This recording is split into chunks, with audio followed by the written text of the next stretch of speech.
अस्सलाम वालेकुम रहमतुल्लाह।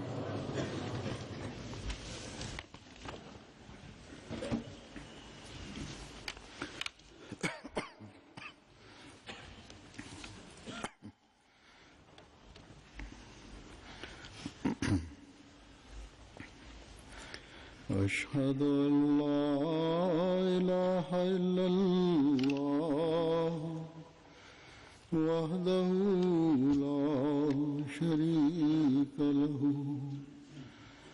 وأشهد أن محمدا عبده ورسوله أما بعد فأعوذ بالله من الشيطان الرجيم بسم الله الرحمن الرحيم الحمد لله رب العالمين الرحمن الرحيم مالك يوم الدين إياك نعبد وإياك نستعين اهدنا الصراط المستقيم صراط الذين أنعمت عليهم غير المغضوب عليهم ولا الضالين.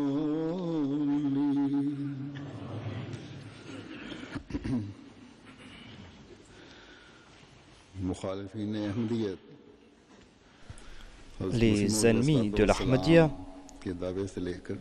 depuis l'avènement du Messie promis alayhi salam jusqu'à présent, ont rejeté les déclarations du Messie promis alayhi salam, non pas en raison de leurs preuves, mais en raison de leur entêtement, en raison de leur orgueil, en raison de leur intérêt personnel.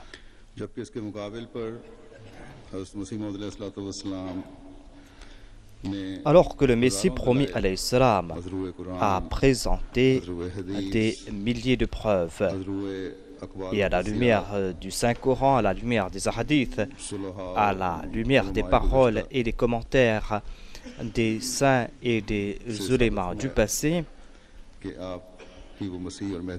il a prouvé qu'il est le Messie, qu'il est le Mahdi, dont l'avènement ont été évoqués dans le Saint-Coran et les hadiths. Ensuite, le Messie promis alayhi salam a expliqué ces signes divins qui sont en sa faveur. Il a démontré le traitement de Dieu en sa faveur.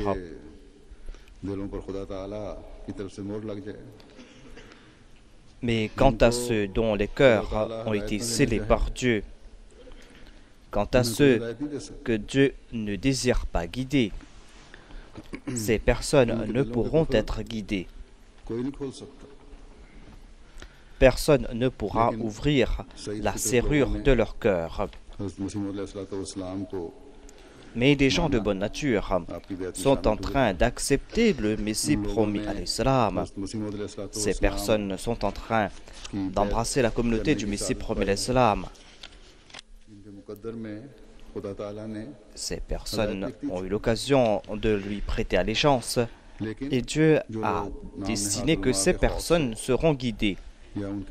Mais quant à ceux qui sont en train de suivre les soi-disant ulémas en raison de leur peur, et quant à ceux qui ne veulent pas lui prêter allégeance pour ces raisons, en dépit des faveurs de Dieu, en dépit du fait que cette pluie spirituelle est en train de tomber, ces personnes sont en train de se priver de ces faveurs et de cette pluie spirituelle. Et ces personnes s'en privent jusqu'à présent. Mais comparé à cela, quant à ceux que Dieu désire guider, quant à ceux en qui il y a la bonté et la vertu, ces personnes sont en train d'accepter le Messie promis alayhi salam Il avait accepté auparavant et continue à le faire jusqu'à présent, car ces personnes savent que le désordre est en train de régner sur terre et que les signes ou tous les signes sont apparus et que le matérialisme est en train de régner en maître et la crainte de Dieu a diminué.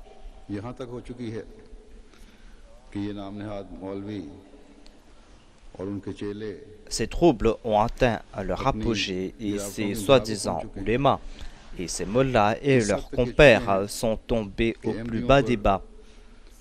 Ils sont tombés si bas que maintenant, pour persécuter les Ahmadis, ils n'hésitent pas à outrager le Saint-Coran, le livre de Dieu et le Saint-Prophète. En commettant ces outrages, ils disent que ce sont les Ahmadis qui ont agi ainsi. Eux-mêmes, de leurs mains, jettent les pages bénies du Saint-Coran dans des caniveaux ou jettent ces pages bénies sur terre ou les placent dans des sacs d'ordures et ensuite ils accusent les Ahmadis. Alors que les anges des Ahmadis ne savent même pas ce qui est en train de se passer. L'Ahmadi va savoir cela lorsque la police va venir l'arrêter chez lui.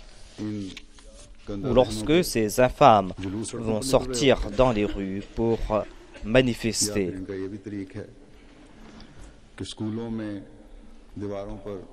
L'autre méthode qu'ils utilisent est que dans des écoles, sur des murs, dans des endroits inappropriés, de manière inappropriée, ils inscrivent le nom de notre maître, le saint prophète Mohammed Mustafa sallallahu alayhi wa sallam.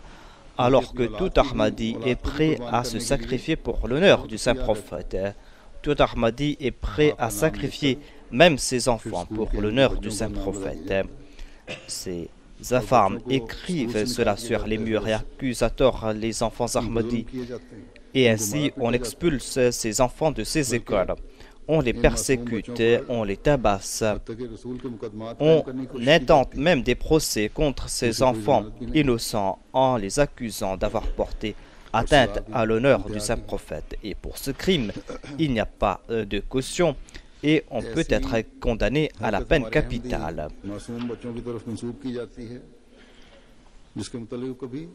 On attribue de telles actions à ces enfants Ahmadis alors que ces enfants ne peuvent même pas imaginer tout cela. Ainsi donc, lorsque la bassesse morale atteint ce stade, quand la crainte de Dieu disparaît des cœurs, lorsque les actions de ces infâmes atteignent ce niveau, eh bien, les plaintes et les supplications du croyant, ses pleurs et ses supplications commencent à agir. Nous connaissons aujourd'hui la situation qu'est en train de vivre les Ahmadis au Pakistan. J'en ai fait mention à plusieurs reprises et j'ai annoncé que le but de nos prières doit être uniquement le progrès de l'Ahmadiyya, le progrès de l'islam véritable, afin que Dieu attrape ces gens qui ont poussé à son paroxysme ces crimes qu'on est en train de commettre au nom de Dieu et au nom de son prophète. Eux qui sont en train de déshonorer Dieu, l'islam et le saint prophète Mohammed sallallahu alayhi wa sallam. Nous devons aussi nous consacrer aux prières. Nous devons prier pour que ceux qui sont de bonne nature puissent accepter l'imam de l'époque et pour qu'ils puissent lui transmettre les salutations du saint prophète Mohammed sallallahu alayhi wa sallam. Nous avons différentes émissions en direct sur la MTA et dans bon nombre de ces émissions en direct, il y a des gens qui appellent en ayant compris la vérité de l'Ahmadiyya et qui embrassent l'Ahmadiyya. Nous ne disons pas que la majorité des musulmans participent dans ces désordres, mais en tout cas, il est une vérité que une grande majorité d'entre eux, par peur et par ignorance, ne désirent pas comprendre le message de l'Ahmadiyya. Ou si elle comprend ce message, eh bien, Cette grande majorité a peur de la loi du pays et la loi du pays a peur des mollahs. Et c'est pour cette raison que les autorités n'accordent pas aux Ahmadis les droits des citoyens. Ce n'est pas la loi qui a autorité aujourd'hui, mais ce sont ces mollahs qui règnent en maître. Et ces mollahs ont rempli les cœurs des musulmans ignorants en disant que les Ahmadis n'acceptent pas le saint prophète Mohammed Mustafa sallallahu alayhi wa sallam comme le dernier prophète, mais ils acceptent Mirza-Ghulam Ahmad de Qadian comme dernier prophète, alors que c'est tout à fait faux. Nous disons que cet amoureux parfait du saint prophète Mohammed Mustafa sallallahu alayhi wa sallam est venu en portant le manteau de tous les prophètes. Il est venu afin de placer au pied du saint prophète Mohammed Mustafa sallallahu alayhi wa sallam les suivants de toutes les religions. Il n'est pas venu se mesurer au saint prophète, puis ce soit lui. Et le Messie promis alayhi salam a cloué le bec du monde entier grâce à ses preuves et ses arguments. Il s'est placé face aux adversaires de l'islam, tel un mur soudé au plomb. Avec ses preuves et ses arguments, il n'a pas uniquement arrêté les attaques des ennemis de l'islam sur l'islam et sur le saint prophète, mais il les a anéantis et avec ses preuves et ses arguments. Il s'est attaqué à ses ennemis et ils n'ont pas eu d'autre recours que de prendre la fuite. Le Messie premier l'Islam avait reçu cette révélation Qul ja al-haqq wa zahaqa al-batil innal batila kana zahuqa كل بركة من محمد صلى الله عليه وسلم فتبارك من علم وتعلم. Il est dit la vérité est venue et le mensonge a disparu et le mensonge est voué à disparaître. Toute bénédiction vient de Mohammed sallallahu alayhi wa sallam. Béni soit celui qui accorde cet enseignement, béni soit celui qui reçoit cet enseignement. Ces révélations ont été accompagnées d'autres révélations en langue persane et ourdou. Après avoir évoqué cela dans son ouvrage Tiryaqul Qulub, le Messie premier l'Islam déclare que dans toutes ces révélations, il y a ces prophéties que Dieu va prouver la véridicité de l'islam par mon entremise. Et il va aussi prouver que les autres religions sont fausses. Aujourd'hui, cette prophétie s'est réalisée car aucun adversaire n'a la capacité de prouver la véridicité de sa foi. Des signes célestes sont en train de se manifester par mon entremise grâce à ma plume. Des vérités du Saint-Coran sont en train de briller. Levez-vous et cherchez dans le monde parmi les chrétiens, parmi les sikhs, parmi les juifs, parmi les gens d'autres religions, des gens qui sont en train de montrer ces signes célestes, des gens qui sont en train de proclamer ces vérités et ces paroles de connaissance, des gens qui pourront se mesurer à moi. Je suis celui à propos de qui les hadiths qui dit que toutes les autres religions vont disparaître grâce à lui. Et l'islam va briller au cours de cette période comme elle n'a jamais brillé dans le passé.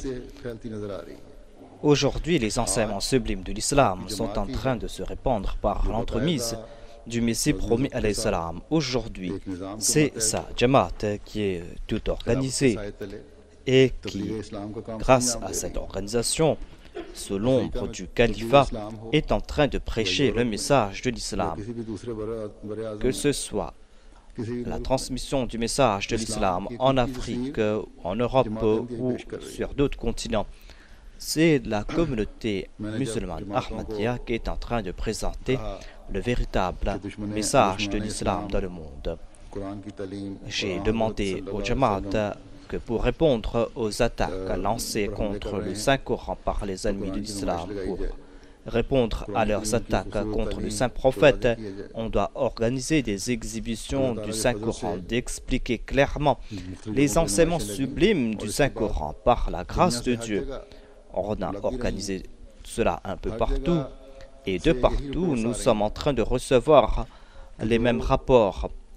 Partout, on est en train de nous dire que il y a des non-musulmans qui viennent et qui disent que ces enseignements du Saint-Coran et cet islam que vous êtes en train de présenter, ces enseignements et cet islam sont si beaux que nous nous demandons pourquoi sommes-nous en train de nous y opposer. Jamais personne nous a présenté ces aspects sublimes de l'islam. C'était là notre ignorance et la majorité d'entre eux présentent leurs excuses. Ils achètent le Saint-Coran et les autres ouvrages de la communauté. Il y a aussi des musulmans intellectuels, des gens sérieux, des gens très éduqués, des chrétiens et d'autres qui se présentent à ces exhibitions, des gens qui appartiennent à d'autres foi. Et tous, sans exception, sont en train de faire les éloges de cette tâche grandiose. Mais malheureusement, il y a aussi les mollahs.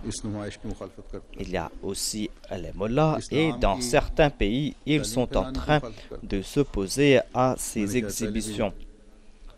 Ils sont en train de s'opposer au fait que nous sommes en train de répandre les enseignements de l'islam.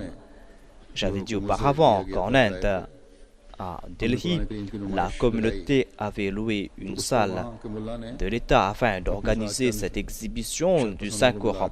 Et les mollahs, accompagnés de quelques fauteurs de troubles, ont fait beaucoup de bruit.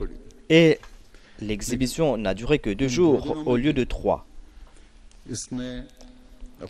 Mais même durant ces 2 jours, cette exhibition a eu tout son effet.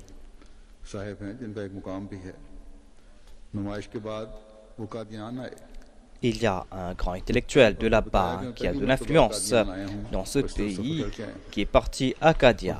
Il a dit que je suis venu à Qadian pour la première fois car je voulais voir où vivent ces gens qui sont en train de rendre un si grand service au Saint-Coran et à l'islam.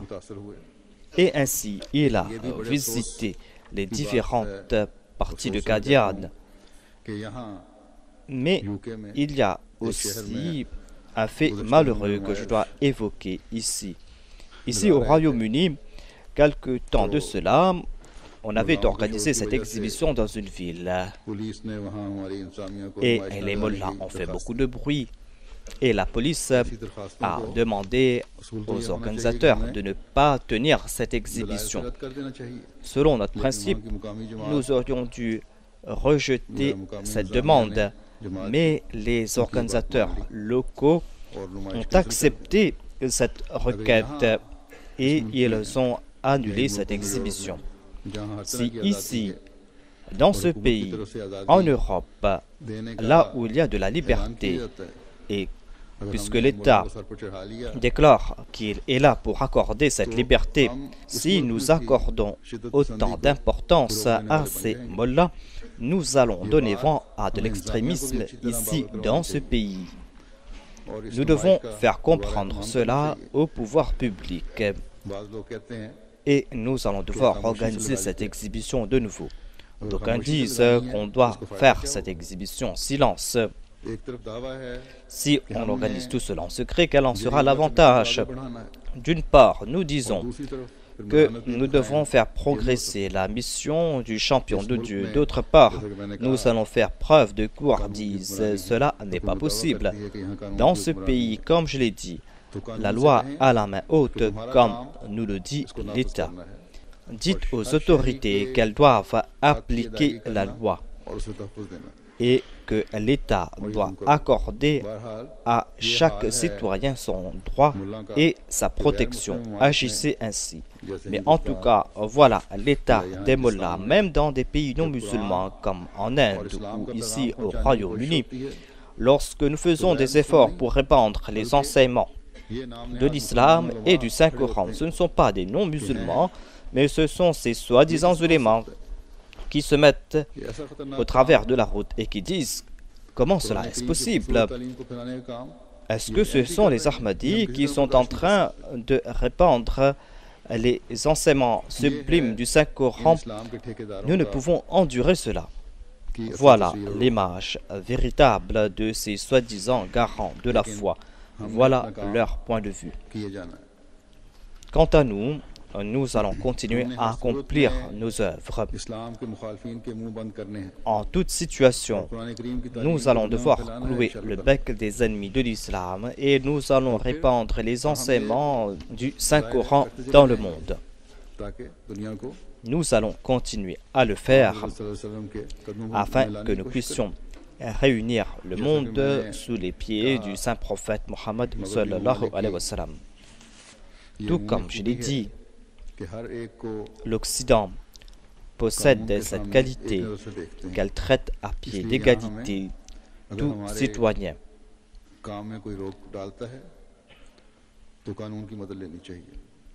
S'il y a quelqu'un qui entrave notre tâche, nous devons nous tourner vers la loi.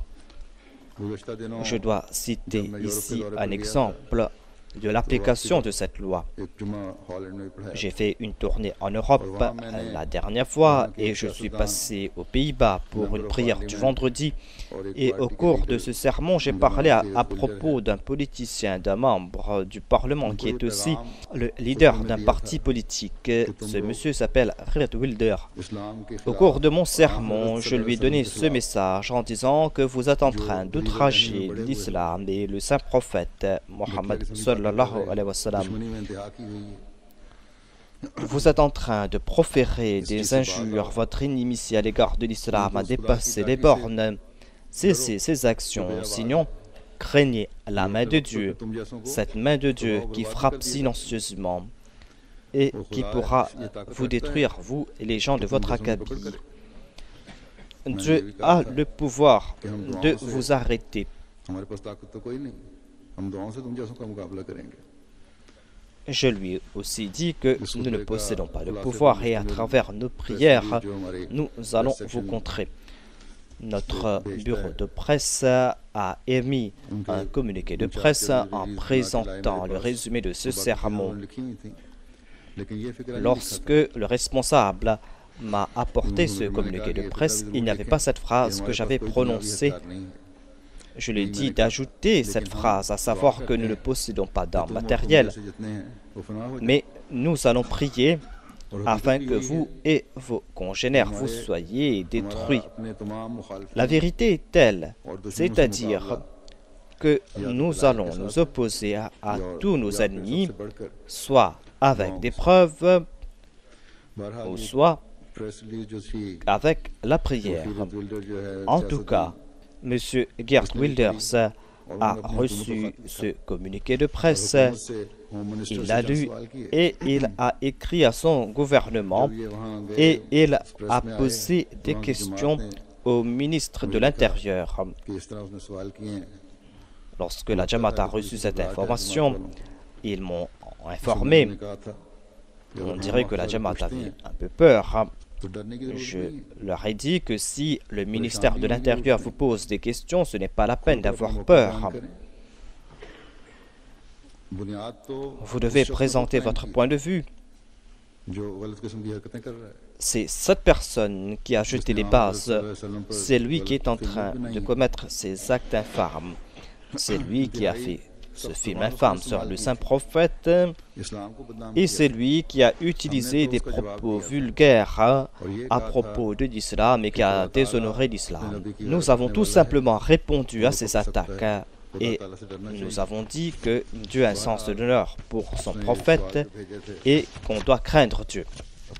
En tout cas, il a posé des questions aux autorités et l'État a répondu.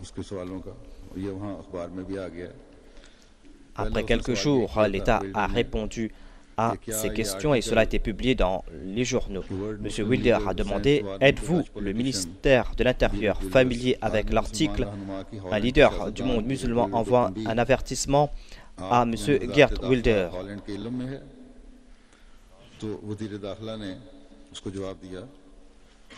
Le ministre de l'Intérieur a répondu Oui, je suis au courant de cet article. Ensuite, M. Akir Kulders a posé cette question. Il est dit que Mirza Masroor Ahmad a déclaré « Écoutez attentivement, vous, votre parti et toute autre personne comme vous, vous serez finalement détruite. » M. Kulders a demandé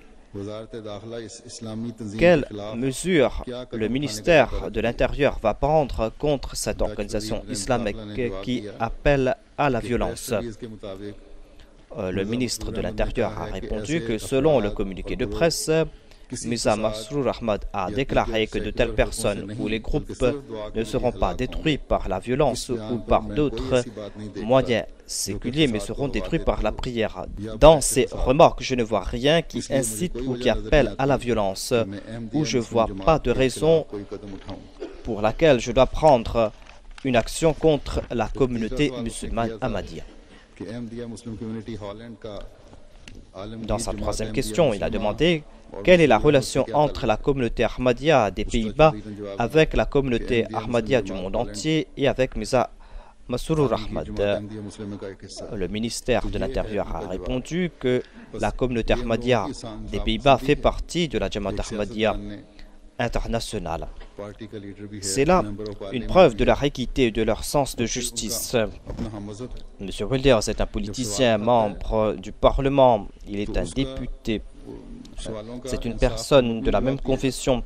Il a posé ces questions et on a répondu à ces questions en se basant sur l'équité. J'ai entendu dire que M. Kulders veut faire davantage de recherches sur la Jamaat Ahmadiyya et il essaye de trouver des points négatifs concernant la Jamaat Ahmadiyya, mais ils peuvent remuer ciel et terre.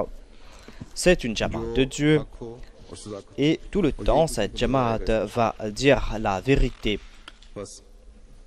Et il ne va voir que la vérité.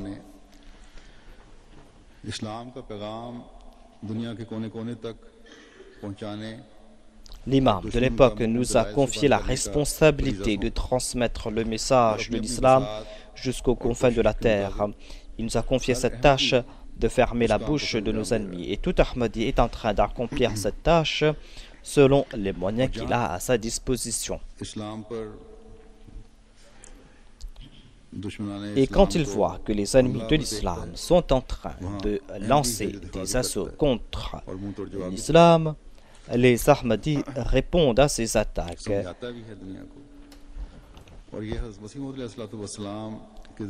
Il fait comprendre cela au monde. C'est là une connaissance qui vient de la part du Messie premier l'Islam. Nous sommes en train d'utiliser cette connaissance. C'est pour cette raison que nous, les Ahmadis, nous ne sommes pas victimes de complexes d'infériorité et que nous transmettons le message de l'islam aux grands leaders de ce monde et aux grands leaders religieux. Quand les autres vont voir ces leaders, ils leur demandent de l'aide. Ils y vont pour avoir des avantages matériels. Ils n'ont pas le courage de transmettre le message de l'islam à ces leaders. Quelques jours de cela, l'amir de la Jamaat de Kababir est parti dans une délégation en Italie. Avant de partir, il m'a dit qu'il va faire partir de cette délégation et qu'il y aura des leaders religieux dans cette délégation et qu'ils vont aussi rencontrer le pape. C'est le pape qui les a invités et il m'a demandé de lui présenter un message et de lui présenter aussi une copie du Saint-Coran. Je lui dis que c'est très bien, offrez-lui cela. Ainsi, j'ai envoyé mon message d'ici afin de lui transmettre ce message. Il en a fait des copies et lorsqu'il est parti là-bas, il a présenté ce message au pape et à d'autres prêtres du Vatican. Il a aussi offert le Saint-Coran au pape et sa photo a été publiée dans les journaux de là-bas. Je vais présenter une partie de son rapport, le rapport de M. Sharif Ordé. Il a déclaré que je suis parti là-bas le 10 novembre 2011 et je suis parti rencontrer le pape au Vatican. Nous étions dans une délégation de leaders religieux. Il y avait le grand rabbin d'Israël, il y avait des prêtres chrétiens, des responsables juifs ainsi que d'autres responsables musulmans. J'ai présenté le message du calife au pape en lui disant qu'il y a en cela un message très important de la part de l'imam de la Jamaat Ahmadiyya. Le pape a reçu ce message en main propre et je lui ai présenté la traduction en langue italienne du Saint-Coran.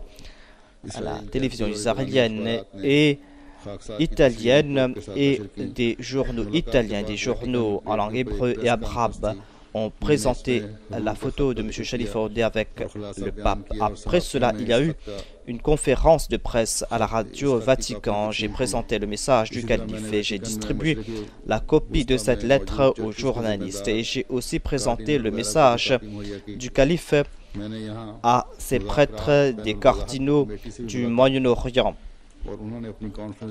Et j'ai rencontré aussi le comité interreligieux et ils m'ont demandé d'être présent pour la conférence.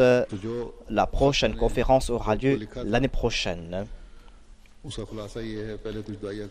Dans cette lettre que j'ai écrite au pape, il y a eu tout d'abord quelques paroles de prière. Ensuite, il y a ce verset du Saint-Coran.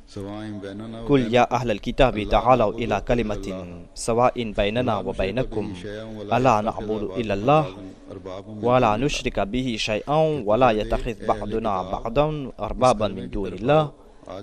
C'est-à-dire, dit aux gens du livre, venons-en à cette parole qui est commune entre vous et nous, à savoir que nous n'allons adorer qu'Allah et que nous n'acceptons personne comme son associé et que nous ne prenions pas les uns les autres pour Seigneur en dehors d'Allah. Ensuite, j'ai dit en résumé que aujourd'hui l'islam a mauvaise presse dans le monde et l'islam et ses enseignements sont la cible des attaques. Tout cela en raison des actions de certains musulmans. Mais ces attaques sont infondées. C'est en raison des actions condamnables de certains musulmans que les intellectuels sont en train de s'attaquer à la fois à l'islam et au saint prophète Mohammed sallallahu alayhi wa sallam.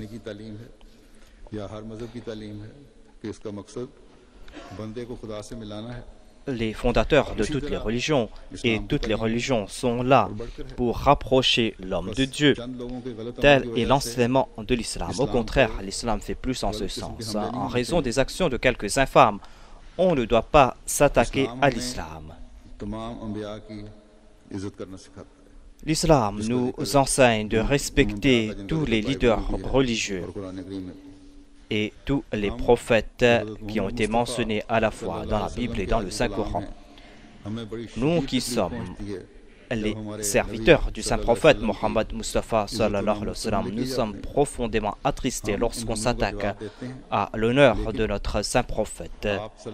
Nous répondons à ces attaques en présentant les enseignements sublimes du Saint-Prophète Mohammed sallallahu alayhi wa sallam,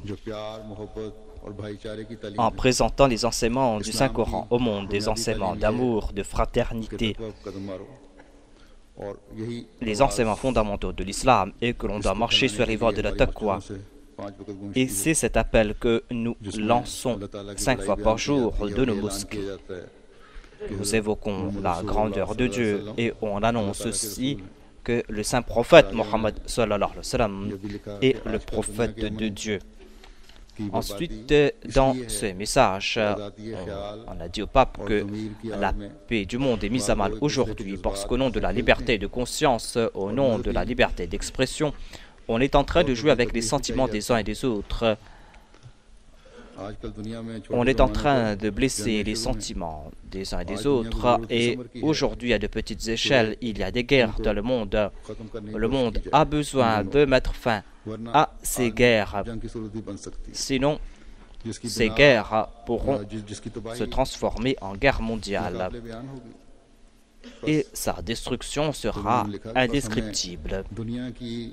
Ainsi, j'ai dit que au lieu de consacrer toute son attention vers le progrès matériel, on doit consacrer son attention vers la protection du monde. Sinon, la destruction sera certaine. Les leaders religieux doivent protéger le monde de cette inimitié mutuelle et du fait que l'on essaie d'usurper les droits des uns et des autres. Ensuite, j'ai dit au pape que puisque vous avez de l'influence dans le monde, puisque vous avez un nombre important de suivants, vous devez agir en ce sens. Toutes les religions du monde doivent coopérer afin d'établir la paix dans le monde. Et l'on doit faire en sorte que l'on puisse reconnaître notre Seigneur l'unique. Voilà en résumé cette lettre que j'ai envoyée. Prions pour qu'ils comprennent ce message, pour qu'ils aient pu lire ce message, afin que ces gens puissent respecter les valeurs humaines, afin qu'ils puissent aussi respecter les préceptes de la foi. Et plus que tout cela, pour qu'ils puissent reconnaître Dieu l'unique. À la lumière du rapport de M. Sharif, il y avait d'autres leaders religieux musulmans qui étaient présents. Mais c'est un serviteur de l'imam de l'époque qui a pu transmettre au pape le message de l'islam et le Saint-Coran. Et ils disent, les autres, que les Ahmadis ne sont pas musulmans. Et na'udzubillah min dhalik, que nous sommes en train de porter atteinte à l'honneur du Saint-Coran et du Saint-Prophète. En nous liant au Messie premier l'Islam, nous sommes en train de voir la gloire nouvelle du succès de l'islam.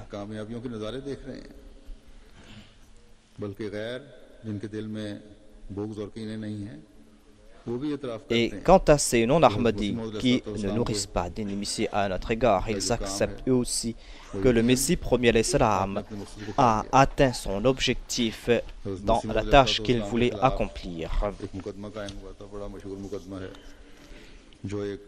Il y avait un procès qu'on avait intenté contre le Messie premier l'Islam, un procès intenté par le prêtre Martin Clark. En fait, M. Martin Clark voulait se venger contre le Messie premier l'Islam pour l'échec qu'il avait subi lors d'un débat entre le Messie premier l'Islam et les chrétiens. Le Messie premier l'Islam a évoqué les détails de ce débat dans son ouvrage Jang-e Muqaddas. M. Martin Clark avait intenté ce procès en accusant tort le Messie premier l'Islam de tentative d'assassinat contre sa personne. Le Messie premier l'Islam a évoqué tout cela dans son ouvrage Kitab al-Bariya. En tout cas, il y avait le juge, le capitaine Douglas, qui avait innocenté le Messie premier l'Islam. Et c'est pour cette raison que le Messie premier l'Islam a conféré à ce juge le titre de deuxième Pilate. C'était en fait un long débat, mais M. Martin Clark a été humilié. Le juge a même dit au Messie premier l'Islam qu'il peut lui intenter un procès contre lui. Quelques jours auparavant, notre ami M. Asif Saheb de la MTA est entré en contact avec l'arrière-petit-fils de M. Martin Clark et il m'a dit qu'il veut me rencontrer. Moi, je lui ai dit qu'il peut venir me rencontrer, je vais l'accueillir de gaieté de cœur. Quelques jours de cela, il est venu me rencontrer. Il y a des gens qui viennent me rencontrer, en tout cas j'ai eu une audience avec lui, et je vais présenter quelques faits concernant cette visite. Il y a là des signes de la véracité du Messie premier l'Islam, comment Dieu est en train de soutenir le Messie premier l'Islam aujourd'hui. J'ai parlé à propos de la Jang-e Muqaddas et il m'a dit, le petit-fils de M. Clark m'a dit que je viens de faire des recherches à ce sujet récemment. Et c'est aujourd'hui que j'ai compris que Henry Martin Clark est perdu dans le passé. Voilà ses déclarations. Il dit que Martin Clark, mon arrière-grand-père, est perdu dans le passé alors que son adversaire a remporté du succès dans le monde entier. Il a déclaré quelques années de cela. j'ignorais qui était mon arrière-grand-père. Récemment, j'ai fait des recherches à ce sujet concernant mes aïeux et j'ai su que Henry Martin Clark était mon arrière-grand-père. En tout cas, on a parlé pendant une demi-heure. Dans ses propos, il était très prudent, il était très respectueux. Je croyais que c'était là sa manière de parler. En tout cas, il a dit à M. Asif qu'il était très ému tout au long de cette conversation. Après cela, M. Asif lui a parlé à propos du Messie premier l'Islam. Le Messie premier l'Islam avait utilisé des paroles très sévères à l'encontre de Clark. Tout cela en raison de l'entêtement de M. Martin Clark, en raison de la situation au cours de ce débat. Il était très clair après ce débat que c'était l'islam qui avait remporté la victoire. Mais Martin Clark s'entêtait à dire que c'est le christianisme qui a remporté la victoire. Il a déclaré qu'on va tirer la conclusion en passant par la prière, afin que Dieu montre des signes clairs. Et l'arrière-petit-fils de M. Clark a déclaré spontanément, il a déclaré, Dieu a certainement montré un signe, même aujourd'hui. Il a déclaré, aujourd'hui aussi, Dieu a montré un signe. Il a aussi évoqué cette rencontre avec le calife et j'ai demandé à M. Asif de nous présenter un article à ce sujet. En tout cas, aujourd'hui, ce sont les descendants de ces ennemis de l'islam qui sont en train de témoigner en faveur du Messie premier l'islam. S'ils ne veulent pas comprendre, eh bien, ce sont ces mollahs qui ne veulent pas comprendre, qui se disent les garants de la foi. Le Messie premier l'islam déclare: me rejeter moi signifie pas me rejeter ma personne, mais signifie rejeter le prophète de Dieu. Car celui qui rejette moi est en train de rejeter en premier Dieu et considère Dieu comme inexistant, alors qu'il voit ces désordres internes et externes qui ont dépassé les limites. Et en dépit de ces promesses, Inna nahnu nazzalna al-zikra wa inna lahu lahafidhun, Allah n'a pas encore fait la réforme de cela, alors qu'il croit en cela, à savoir que dans le verset Istirklaf, Allah a promis qu'à l'instar de la dispensation mosaïque, Dieu va établir des califes dans la dispensation du saint prophète. Mais qu'Allah nous en protège, selon lui, Dieu n'a pas accompli cette promesse et qu'il n'y a pas de calife dans cette Ummah. Non seulement cela, mais il est en train de rejeter ou doit rejeter que dans le Saint-Coran, il est dit que le saint prophète ressemble à Moïse et que cela est faux. Qu'Allah nous en protège, car pour qu'il y ait cette similarité parfaite, il était important qu'au cours de ce 14e siècle, dans cette Ummah, il doit y avoir un Messie, tout comme il y avait un Messie dans le 14e siècle de la dispensation de Moïse. Et on va devoir aussi rejeter ce verset du Saint-Coran, où il est dit à savoir qu'il y aura quelqu'un qui va manifester les qualités d'Ahmad du Saint-Prophète. Et on va devoir rejeter nombre d'autres versets du Saint-Coran. Et je dis que depuis Al-Ham jusqu'à Anas, on va devoir abandonner tout le Saint-Coran. Réfléchissez à ce sujet. Croyez-vous que c'est une chose facile de me rejeter? Je dis cela en prenant le nom de Dieu. Celui qui m'abandonne moi et celui qui me rejette ne peut ne pas répudier le Saint-Coran par sa langue, mais avec ses actions, il est en train de répudier tout le Saint-Coran et Dieu. Et il y a cette révélation que j'ai reçue. Anta minni wa ana minka. Celui qui me rejette est en train de rejeter Dieu. Et celui qui m'accepte moi, accepte Dieu, et sa foi en Dieu grandit. Ainsi donc, me répudier moi ne signifie pas répudier ma personne, mais cela signifie rejeter le saint prophète. Donc, avant de me répudier moi et me rejeter, réfléchissez, demandez la décision de votre cœur. Dans un autre ouvrage, le Messie promis à l'Islam déclare: dans cette lutte, vous serez en train de vous tirer une balle dans les pieds. Ainsi donc, Ne placez pas de votre main dans le feu. Attention que ce feu ne consume votre main. Sachez que si c'était là l'œuvre d'un homme, eh bien il y aurait eu nombre de personnes qui l'auraient détruit. Et cette œuvre n'aurait pas atteint son âge. Auparavant, avez-vous vu un tel imposteur qui a menti au nom de Dieu et qui déclare que Dieu parle et qui a pu vivre aussi longtemps sain et sauf? Malheureusement, vous ne réfléchissez pas sur les versets du Saint-Coran. Des versets qui parlent à propos du saint prophète, dans lesquels Dieu a déclaré que si tu avais menti en mon nom, j'aurais coupé ta veine jugulaire. Ainsi donc, qui était plus proche et plus aimé de Dieu que le saint prophète? Qui peut mentir pour vivre jusqu'à présent et qui pourrait recevoir autant de faveurs de la part de Dieu? Laissez de côté votre égocentrisme et n'outrepassez pas les limites et laissez de côté vos coutumes et vos habitudes et soyez des hommes nouveaux. Marchez sur les voies de la taqwa afin que Dieu puisse vous accorder miséricorde. Réfléchissez, craignez Dieu. Est-ce qu'il n'y a pas parmi vous une seule personne bien guidée? Wa illam tantahu fasawfa ya'ti Allahu bi nusratin min 'indihi wa yansuru 'abdahu wa yumazziku a'da'ahu. Voilà,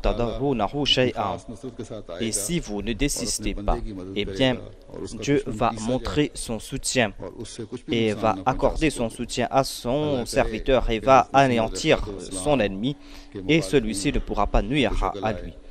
Qu'Allah fasse que les ennemis du Messie premier l'Islam puissent réfléchir et comprendre ce message. Qu'Allah fasse que tous les Ahmadis, là où ils sont, qu'ils soient à l'abri de tout mal et que nous puissions nous prosterner davantage devant Dieu et implorer son aide et son soutien. Après les prières, je vais diriger les prières funéraires de quelques personnes. Il y aura en premier la prière funéraire de Muhtarama Mariam Khatoun, épouse de Mukarram Zakri Saheb, le 5 décembre 2011 vers 17h de l'après-midi. Il y a certains non-Ahmadis qui se sont attaqués à cette famille Ahmadi et cette dame est décédée au cours de cette attaque. Inna lillahi wa inna ilayhi raji'un. Elle est tombée en martyr. Sa maison se trouve à côté de la maison du missionnaire et il y a d'autres familles Ahmadis qui habitent à côté. Le camp adverse a acheté un terrain à côté et ils ont fait un complot avec l'autorité pour annuler l'acte de transfert de propriété de la famille de la personne décédée. Ce cas a été entendu à la cour. Auparavant aussi, ils ont lancé des attaques pour faire main basse sur ce terrain. Au cours de cet incident, ils sont venus et les autres ont protesté. Apparemment, on a lancé une brique sur cette dame, mais on pense que la dame est décédée après des coups et elle est décédée de ses blessures. Il y avait de l'opposition là-bas en raison de l'Ahmadiyya. Ses deux belles-sœurs sont aussi blessées. La défunte avait 25 ou 26 ans et ils sont tous des planteurs. Le beau-père de la défunte avait acheté ce terrain en 92 et avait offert un terrain. Et ce terrain était utilisé pour bâtir la maison du missionnaire. Et depuis longtemps, les rivaux ont essayé de faire main basse sur ce terrain. Ce cas a été présenté à la Cour suprême. Ils n'ont pas eu gain de cause. Après cela, ils ont essayé de changer les actes notariaux. Et comme on sait au Pakistan, ils ont fait des complots et ont essayé de changer les actes notariaux. Et en tout cas, il y avait ce procès et c'est pour cette raison qu'il y avait aussi beaucoup de tensions là-bas. Ils ont contacté la police, mais le chef de la police a présenté ses excuses en disant qu'il ne veut pas courroucer le camp adverse. En tout cas, cette dame a été enterrée dans le cimetière de la Jamaat de la région et le coupable a pris la fuite avec l'aide de la police.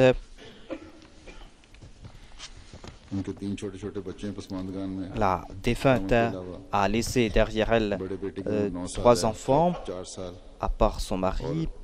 Son fils aîné a 9 ans, il y a aussi un autre qui a 4 ans. Il y a une fille de 6 ans et demi.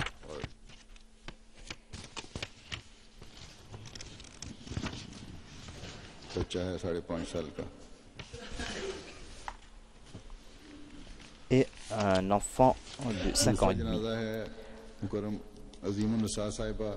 La deuxième prière funéraire sera celle de Azimunissa Sahiba, épouse de Bahadur Khan, derviche de Qadian. Elle est décédée le 3 décembre 2011. Inna lillahi wa inna ilayhi raji'un.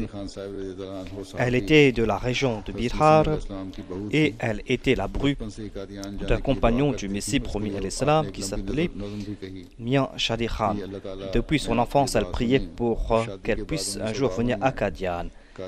Et elle a écrit un poème à ce sujet en 1952. Elle est venue à Qadian. Elle a écrit dans ce poème que « Oh mon Seigneur, c'est une prière de Azimunissa. Je veux voir Qadian. » Et elle et son mari ont vécu à Qadian pendant longtemps. Et après le décès de son mari, elle a vécu 29 ans en étant patiente. Elle a vécu comme veuve à Qadian pendant toute cette période. Elle s'est bien occupée de ses enfants. Elle a enseigné le Saint-Coran. Elle a laissé 5 filles et 3 fils. Qu'Allah exalte son statut. Ensuite, il y aura la prière funéraire de monsieur Mukarram Suleiman Ahmad, missionnaire de l'Indonésie. Il est décédé le 1er décembre 2011. Inna lillahi wa inna ilayhi raji'un. Il était cardiaque. Il est né en 1953 et en 1968, il a prêté allégeance. Il s'est joint à la communauté Ahmadiyya. En 1979, il est parti à la Jamia Ahmadiyya de Rabwa dans la classe spéciale. Et en juillet 1985, il a passé ses examens de Mubashir et il est parti en Indonésie. Il a travaillé dans différentes régions. Au moment de son décès, il travaillait dans la Jamaat de Bandung. À part son épouse, il a laissé 3 enfants. Qu'Allah leur accorde patience et persévérance et exalte le statut du défunt. Ensuite, il y aura la prière funéraire d'Al-Hajj Diem Kahlon Saheb de la Sierra Leone. Il est décédé le 26 novembre 2011 après une courte maladie. Inna lillahi wa inna ilayhi raji'un. Depuis son enfance, il a vécu dans la pauvreté. Il a déclaré que jusqu'à l'âge de 15 ans, il marchait pieds nus. Mais il avait un grand amour pour la connaissance et il a eu beaucoup de succès. Alors qu'il était jeune, il était directeur d'un département en Sierra Leone. Lui-même, il s'est occupé de ses études. Il était de très bonne nature, participait dans les sacrifices financiers au sein de la Jamaat. Il a laissé 2 filles et 4 fils. Et son épouse et la Sadr Lajna national de la Sierra Leone, un de ses fils est M. Tommy Kahlon qui habite ici au Royaume-Uni. Il fut le Sadr Khudam al-Ahmadiyya du Royaume-Uni. Qu'Allah exalte le statut du défunt et qu'il fasse que ses enfants aussi puissent